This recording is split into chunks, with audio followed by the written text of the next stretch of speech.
नन्हा मुन्ना राई हूँ, देश का सिपाही हूँ, बोलो मेरे सुन। जय हिंद, जय हिंद। जोरसिया बाल लगा, जोरसिया बाल लगा। का बात है सर? पहले तो साढ़नियन लोगन के सिंह मारत फिरत रहनी है, अब कुटाइल बछड़ुआ लेखन कौरी करत बानी। अरे चौड़ी पति छौक के डाल दो, ससुरा दौरी करे लागी।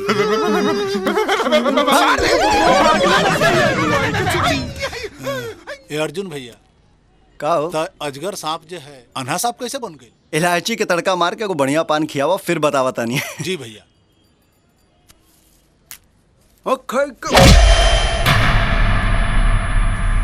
हमरा भाई के मार ले रहे, हमरा भाई के आत्मा के शांति के मंत्र उच्चारण कर।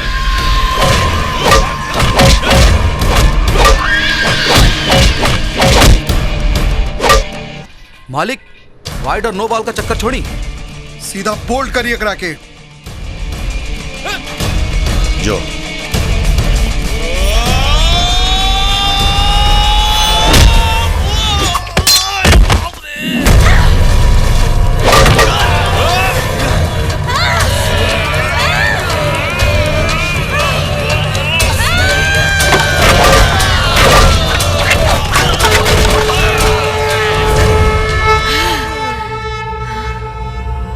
शाबाश जाने मन, आज तो हारी रूप देख के तो मजा आ गए हो।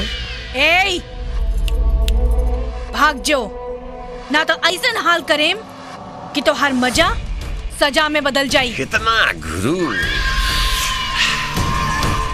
अब तोरा घर वाली ना ओठा बाली बनाई। ए निकाल तनी एकरा बदन के कपड़ा, आज देवी से एकरा सनी लियोन ही बना बतानी।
जब देखा तब पाकल कटहर नियन छितराइल रहले।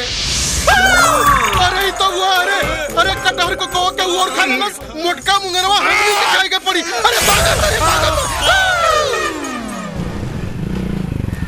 अरे काबिल बेटा, ये सब का हो गइल? अरे कुछ ना माई, वो राघव से थोड़ा हाथापाई हो गइला। ई बोई चढ़ू ना, हमरा बेटा के दीर्घे लागल। काली माई उठाइयो नहीं खेले तो करा के। तू क्या हो बिटिया? जी, हमरा और बेटा के होखे वाला जीवन साथी है। कहा? हाँ? खुश रहा खुश रहा। देवयानी नाम है इनका। हमार मतलब है देवी। साचो में एकदम देवी नियर बड़ी। तो रउआ हमके अपन पतो बनाई ना।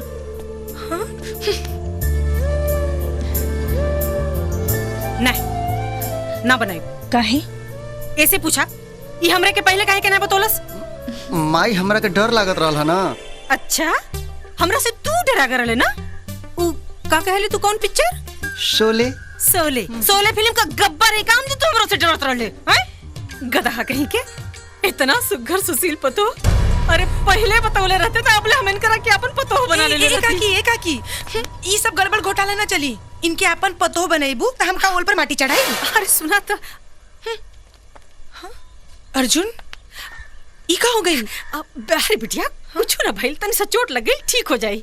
हां ऐसा ना बिटिया, ई ना इनकरा से प्यार करे ना।